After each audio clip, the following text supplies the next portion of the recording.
Motorcycle से जाकर आप किसी के घर में कुछ टाइम काम करने से आप 10-15 हज़ार 20 हज़ार रुपया महीना कमा सकते हैं।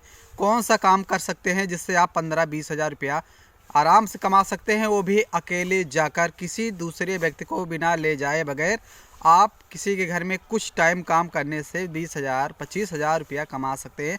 तो ऐसा कौन सा काम है जिससे आप 20-25 हज़ार रुपया कमा सकते हैं? तो चलिए हम बताते हैं इस वीडियो में आपको कि और कौन सा काम कर सकते हैं जिससे आप मोटरसाइकिल से अकेले जाकर और कुछ टाइम काम करने से आप 15-20 हज़ार रुपया कमा सकते हैं। तो चलिए उस काम को हम बताते हैं आप सभी को। इस वीडियो में आपको एक ऐसा बिजनेस के बारे में बताएंगे जिस पर आप मोटरसाइकिल से अकेले जाकर अकेले करके आ सकते हो और अच्छा खासा पैसा भी कमा सकते हो और इसमें किसी प्रकार की मेहनत नहीं है। तो चलिए शुरुआत करते हैं और उसके बारे में सारी जानकारी हम आपको बताएंगे, टिप्स बताएंगे कि आप कैसे पैसा कमा सकते हैं और कौन सा बिजनेस है जिसमें आपको एक बार लगाने के बाद 2 बार 3 बार 4 बार लगाने की ज़रूरत नहीं पड़ेगी। तो आइए दोस्तों, आ गए हैं हम अपने मेन मुद्दे पर, जिस बारे में अभी बात कर रहे थे, जिक्र कर रहे थे। तो यही काम है, वेल्डिंग का काम है। आप किसी भी काम को करने के लिए किसी भी चीज़ की ज़रूरत तो पड़ती ही है। तो आप जान सकते हैं कि ये है मशीन, लेकिन ये कौन सी मशीन है, इसको कहाँ पे यूज किया जाता है, इसको चलिए हम आपको बताएंगे। ये बड़ी वेल्डिंग का जो है मशीन है, जो अस्थाई काम करते हैं लोग, जो कहीं पे जाते नहीं हैं, आप उनके पास जाते हैं। ये हैवी मशीन है जो जनरेटर से और लाइट से चलाया जाता है। लेकिन आपको हमने बताया कि आप मोटरसाइकिल से जाकर किसी के घर में भी वेल्डिंग कर सकते हैं और अच्छा खासा पैसा कमा सकते हैं। तो क्या इतनी भारी मशीन लाद कर ले जाएंगे तो आपको दिक्कत हो जाएगी। तो चलिए वीडियो में बने रहें। तो यहाँ पर आप देख सकते हैं, ये छोटी सी मशीन है, इसको आप ले जाएंगे। इस ज़्यादा वज़न नहीं होती है, ये भी वही काम करती है जो इतनी बड़ी मशीन करती है, लेकिन उसकी पावरफुल ज़्यादा होती है, उसकी पावरफुल कम होती है। तो ये रहे कुछ उसके अंदर के पार्ट्स। आप वीडियो को देखते रहिए और हमारी बातों को सुनते रहिए। तो हम बता रहे थे कि आप उस छोटी वाली मशीन को लेकर जाकर किसी के यहाँ वेल्डिंग करके अच्छा खासा पैसा कमा सकते हैं। इसका प्राइस भी बताएंगे और का मेन फोकस भी बताएंगे कि बहुत सारे दोस्त जो ये सोचते हैं कि वेल्डिंग की दुकान में इतनी मजबूत राड को गलाकर जो है पिघला देता है, लेकिन हम लोगों को शॉर्ट नहीं लगता है। तो इसके पीछे का रीज़न क्या है, ये भी हम आपको बताएंगे इसी वीडियो में।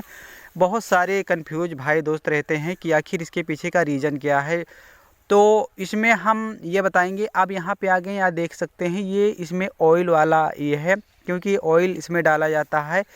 ये 3 प्रकार की वेल्डिंग की मशीन होती है, इसमें ऑयल डाला जाता है जो ये आपके सामने है, क्योंकि ये ट्रांसफार्मर में काफ़ी पावरफुल क्षमता होती है, काफ़ी अच्छा होता है, लंबे समय तक चलने वाला होता है और काफ़ी महंगा भी मिलता है। तो आप भी इस वीडियो में जानेंगे कि वेल्डिंग की मशीन में कौन अच्छा सबसे ज़्यादा होता है। ऑयल वाला भी होता है, एक सूखा होता है, एक फैन लगा होता है, वो होता है। तो सबसे लो क्वालिटी का होता है जिसमें फैन लगा हुआ होता है, यानी हीटिंग को ठंडवाने के लिए लगा होता है। तो जिसमें फैन लगा होता है वो सबसे लो क्वालिटी का होता है, और जिसमें ऑयल डलता है वो एकदम फर्स्ट क्वालिटी आता है, और जिसमें ना फैन लगा होता है ना तो ऑयल डाला जाता है वो सेकंड क्वालिटी में आता है। तो आप समझ गए कि कौन सा आपको यूज करना। लेकिन ये होता है बड़ी वाली जो घर पर रूम पर लाकर यूज करते हैं, ये वो उसके बारे में हम बता रहे हैं।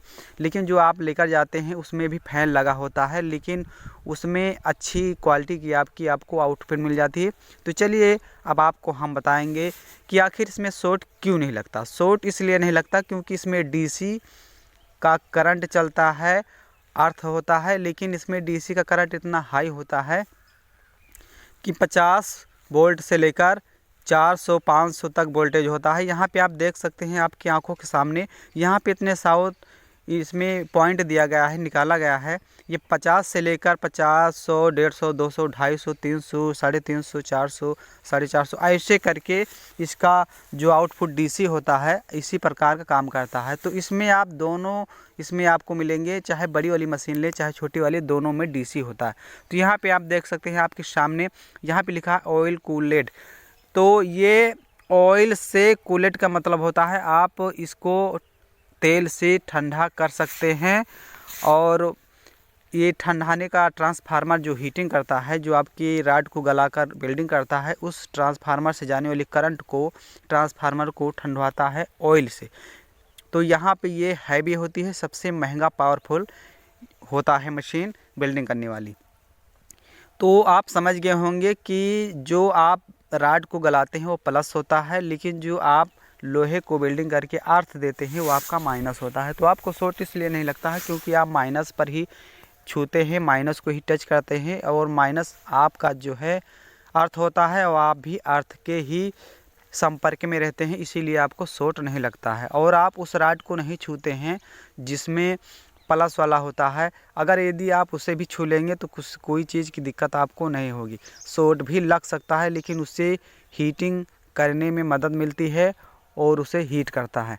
तो यदि कभी आपने नोटिस किया होगा वेल्डिंग के दुकान पे कि ये जब राड नहीं गलता है, एकदम चिपक जाता है, तो आपका जनरेटर जो है काफ़ी लोड लेने लगता है और उसको तड़तड़ाने की आवाज़ आने लगती है।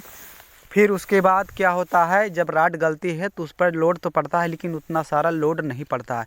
तो ये एक एलिमेंट का राड होता है जो पिघलाने में काम आता है। ये जो वेल्डिंग आप लोहे कराते हैं उस प्रकार का लोहा इसमें नहीं होता है जो राड जलाया जाता है, कि एक नरम एल्युमिनियम का वो राड होता है जो लोहे के संपर्क में आने पर ये पिघल जाता है और लोहे में ही चिपक जाता है। जैसे आपने कभी मोबाइल रिपेयर कराया होगा तो जो टाँका लगाया जाता है वो कितना नरम होता है आपने देखा होगा, ठीक उसी प्रकार का ये राड होता है। किसी प्रकार की इसमें दिक्कत नहीं होगी, काफ़ी अच्छा खासा इसमें लोड पड़ने पर ये पिघल जाता है और आपकी वेल्डिंग हो जाती है। आपने नोटिस किया होगा कि जो वेल्डिंग होता है वो टूट भी जाता है लेकिन लोहा नहीं टूटता है जल्दी से, तो इसी कारण से क्योंकि वो नरम होता है। लेकिन इसकी खासियत हम आपको चलिए बताते हैं कि क्या इतना नरम होने के बाद, ये वेल्डिंग होने के बाद इसे तो टूट जाना चाहिए, तो टूटता क्यों नहीं है। इसके पीछे का रीज़न ये है कि यदि ये इस राड को एक बार पिघला कर जाम कर दिया जाए किसी लोहे पर, तो आप उसे, यानी जब एक बार ये पिघल जाएगा तब दूसरी बार ये और भी मजबूत हो जाता है। यानी एक बार पिघलने के बाद जब ये ठंडा होता है तो इसकी ताकत पावर बढ़ जाता है। तो इसका रीज़न ये होता है और इसी वजह से ये टूटने नहीं देता है लोहे को।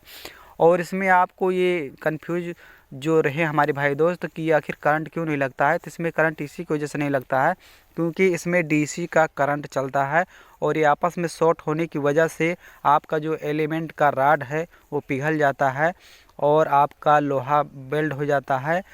तो इसी प्रकार का इसमें काम होता है। और राड यदि नहीं गलता है किसी कारण से तो आपके जनरेटर और आपके मशीन पर लोड पड़ने लगता है, यानी वो शॉर्ट करने का काम होता है। यदि इस प्रकार आप समझ सकते हैं इसे कि जैसे किसी पाइप से आप पानी लेकर जा रहे हैं और आप उसका मुंह बंद कर देंगे तो आपके मोटर पर लोड पड़ेगा। यदि आप मोटर पर लोड ना पड़े और रास्ते में पाइप को चीर दें तो क्या होगा कि वो पानी कहीं ना कहीं से निकलता है तो उस पर मोटर पर लोड नहीं पड़ेगा और उसके बाद आपका मोटर उसी धारे।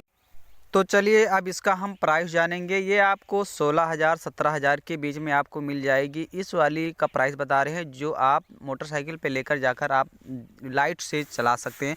और इसमें दोनों ऑप्शन होते हैं, चाहे बड़ी वाली हो चाहे छोटी वाली हो, दोनों लाइट से भी आप चला सकते हैं, लाइट से आप कंट्रोल कर सकते हैं। तो इसको आप यहाँ पे देख सकते हैं कुछ लिखा है 250 वाट। 250 वाट पे आप बहुत आराम से लोहे को वेल्ड कर सकते हैं, चाहे मोटा हो चाहे पतला हो। तो इसमें ये सुविधा होती है कि आप पतले भी चादर जैसे लोहे को आप वेल्ड कर सकते हैं, किसी प्रकार की आपको दिक्कत नहीं होगी। यहाँ पे साइड में आप पॉइंट देख रहे हैं, एम्पियर बढ़ा सकते हैं डीसी का, तो यहाँ पे छोटा भी आप टाँका लगा सकते हैं, किसी प्रकार की दिक्कत नहीं होगी। और इसमें राड वही लगेगा जो मोटे जो बड़ी वेल्डिंग में यूज करते हैं, वही वाला राड इसमें आप यूज कर सकते हैं। तो इसकी प्राइस आप जाने और हमारे वीडियो के अंत तक बने रहने के लिए आपका लाख लाख धन्यवाद। ऐसे ही बने रहिएगा और हमारे वीडियो को लाइक करिएगा। आप सभी को इलेक्ट्रिक और इलेक्ट्रॉनिक दोनों चीज़ों के बारे में बताते रहेंगे और इससे जुड़ी धंधे के बारे में और बिजनेस के बारे में हम बताएंगे आप कौन सा काम कर सकते हैं और इसमें कैसे कैसे कौन सी मशीन चलाया जाता है, इसको हम आपको पूरी जानकारी देंगे। और यदि हमारे चैनल पर नए हैं तो हमारे चैनल को सब्सक्राइब भी कर लीजिएगा। तो यहाँ पे आपने पूरी जानकारी लिया और आप समझे जाने कि कैसे इसे चला सकते हैं और किस लिए करंट नहीं लगता है। और इसे डीसी ही करंट से जलाया जाता है, यदि एसी का करंट होता तो आपका फॉल्ट हो जाता। तो मिलते हैं अगले वीडियो में, तब तक के लिए अपना ख्याल रखें, खुश रहें, आज़ाद रहें।